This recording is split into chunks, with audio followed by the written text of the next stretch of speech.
Hey guys, today's video is going to be a little bit controversial depending on how superstitious that you may be, along with how religious you may be, in a sense, how spiritual you may be, not religious.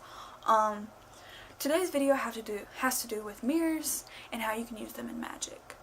I'm going to cover where the superstition came from and how to use magic in divination and spells, how to cleanse a broken mirror once it's been broken, that type of shebang.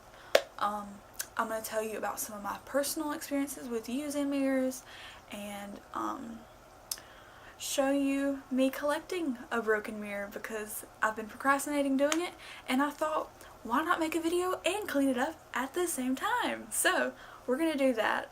This should be fun, but we'll see how it goes. Hopefully I don't get cut. We're going to start off with, is it really bad luck to break a mirror? Back whenever this was like a wide belief, mirrors were very expensive and they were very rare to have. Only the richest and people of upper class had mirrors. So if one broke, it means you lost a lot of money that you put into it.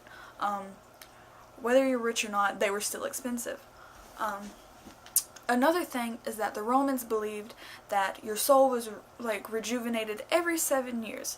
So if you were to break a mirror, that your soul was rejuvenated every 7 years, and that if your mirror that you look at yourself in was broken, you would lose your soul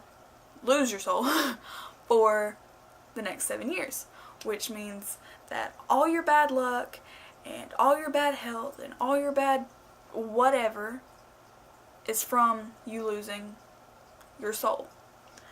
And it took that 7-year cycle for it to come back, hence 7 years of bad luck. So I thought that was interesting. Whenever I researched it, I was like, well, that makes a lot of sense. And researching it makes me wonder, why is it still a superstition? But if you like this, like going through superstitions and like debunking them or finding out where it comes from, please leave a comment down below. I found it very interesting and I hope you do too. How mirrors can be used in spell work. There are several different ways. It can be used in divination, as in scrying.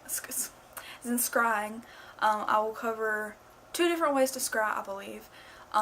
It can be used in protection, like reflecting energies back out. It can be used as in witches' bottles. It can be used, it is often seen as a portal. I'm not really going to touch on it in this video because I don't really want to do a paranormal and witchy video together. Paranormal, witchy, and then oddity. I want to keep them separate, you know? Reasons to not use a mirror to send back negative energies is that you may be the cause of your negative energy. If you believe in karma, maybe it's your bad karma coming back on you. If you don't believe in karma, ignore what I just said. Maybe it is problems happening within your own home. One of the ways that mirrors can be used, which I do, is having a mirror facing outward, which reflects all negative energy that people are putting onto you back out. So that's one idea if you are up for sending it back. Another reason is that some people that are not very in tune with their magical abilities may be thinking really bad things about you, but are not going to act on it and don't mean you any physical harm by it. So sending that energy back on them for not really putting any negative action behind it. Like if they're thinking negative things, that does not mean that they're going to act on those negative things. Does not mean they're going to talk about you. Does not mean that they're going to want to fight you or spread rumors or just that type of thing. Just because negative energies are being sent your way does not mean that you need to send them back, because sometimes they're not meant to be sent your way, you know? In my altar video, I showed you this mirror. Ooh, reflection. Okay. I showed you this mirror. Let's say I wanted to get this mirror and I wanted to cleanse it so I could use it in my craft often. You gotta follow these directions or either something bad could happen. So, you get the mirror and you get it into the sunlight. You don't let it stand there for more than 9 seconds. And then you take it away. You cover it with a black black cloth until it needs to be used. And that keeps all the positive energy inside of it, and it's still there. So, another thing when you're doing this one, you need to make sure that there are no people around because you don't want to blind them and you want to make sure that there's no dry leaves or paper or anything that's flammable because sometimes the sun can be very harsh and it can hurt. Now I want to cover the different ways to use a mirror in divination. So, in this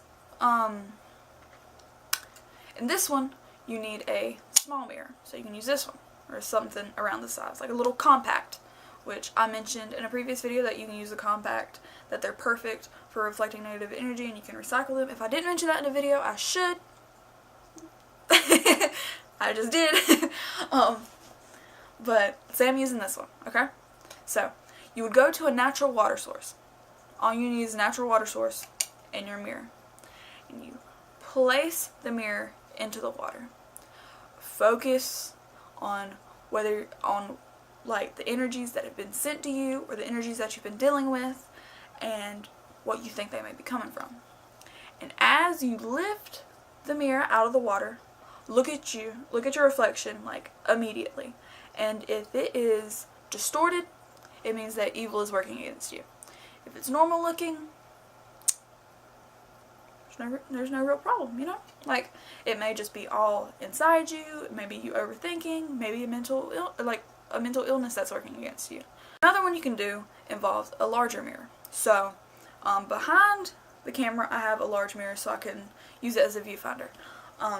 You would look into the mirror in dim lighting with one lit candle.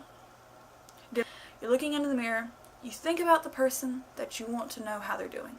This divination process can be used to find out about a loved one you haven't heard from in a while, or maybe you want to know what your ex is doing and you're really worried about them even though y'all are apart, you know?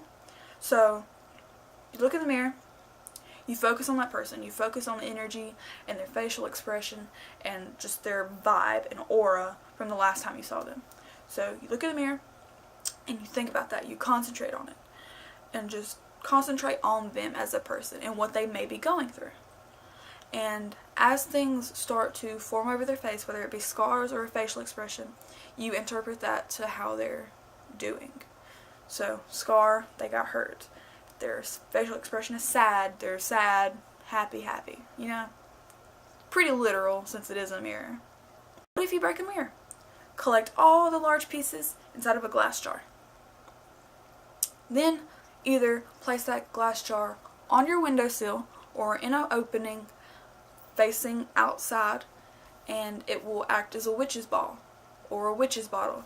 A witch's bottle or witch's ball is something that holds all the negative energy that's being sent your way. If you want more information on that, I'll link it down below. Jen the Taxidermy Witch did a video on the witch's ball or the witch's bottle. She either did both or one of them. So, if I find them, I'll link them down below. Another thing you can do is to bury it under the light of the moon and say this: "Bad luck be broken as these words are spoken. So mote it be, blessed it be." You say that over and over again until you feel comfortable. I know that I don't like to do "so mote it be" in my spells because it seems so by the book. This is just a example. I really did like the part where it said, "Bad luck be broken as these words are spoken." That's I love a good rhyme. And as you say this, have a candle with you while you're outside under the moon doing this, and you place the candle on top of it. No color was specified. If you're into color magic, you can look into that. Negativity can be dispelled with black or white, just depending on the type of thing it is. You let the candle burn out all the way. That's all the written evidence that I have for you, all the written research I have. Now you're gonna watch me play with glass! Yay! So, I'm gonna show you what this mirror used to look like because I had two of them. So, this is the mirror that I'm using right now as my viewfinder. Ignore me in my shorts. But I have a broken one underneath my witch's cabinet because it fell off the wall and it broke, and as you saw on that one, it doesn't have a frame. It's just a piece of glass with silver paint on it. So, let's do this. Pay attention to the next few clips as orbs and anomalies start to fly around. I found it very interesting. This is my witch's cabinet. It's underneath here. Jen, this is your package that I haven't seen out yet. I'm gonna get a jar. Beautiful idea.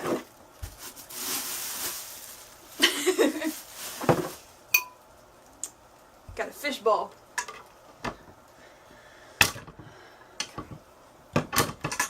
Under here.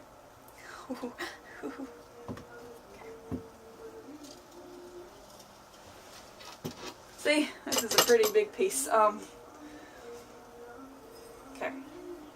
I pretty much collected all of it. I still found a couple pieces over here because it was hung up here and it fell down. It actually broke the floor, so that's fun. Whenever I first had it broken, I was trying to think of different things to do with it. I had thought about collecting it. I'm going to cut myself, I know I am. Thought about collecting it and then like using these different pieces and making like a mosaic, which I still think if I ever get the motivation, that would be a really cool idea. Look! That's so freaking cool. It looks like a knife. Do you see this? Heck yes. I love that.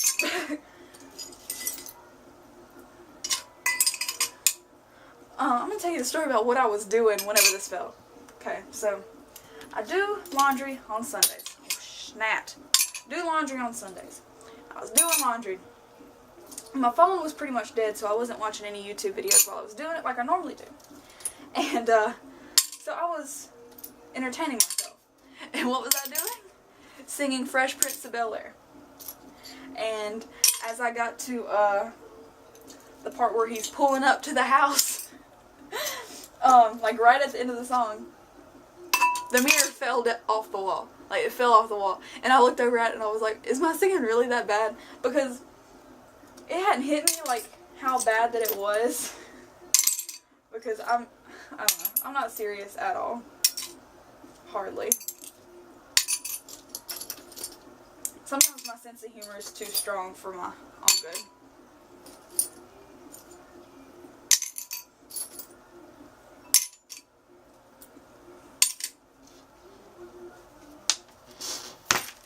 Oh. Oh. Oh. Did I ever paint on this? No.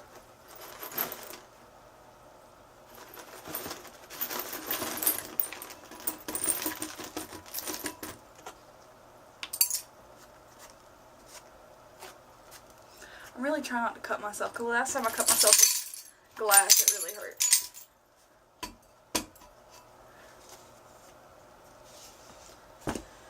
Okay, still don't know what I want to do with this really big piece. I don't want to physically break it myself. See how big this is? Like, I mean, it's still basically pretty good. I mean, it's just a little broken.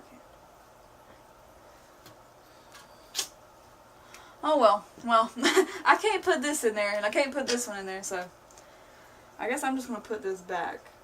Maybe when I'm just going to put it back.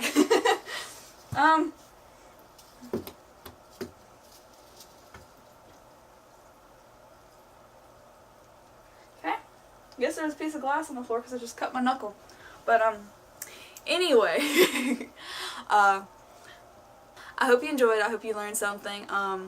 Please like this video because I'm bleeding. No, but seriously, if you did enjoy, please like this video. If you like my content in general, please subscribe to my channel. And as always, have a great day.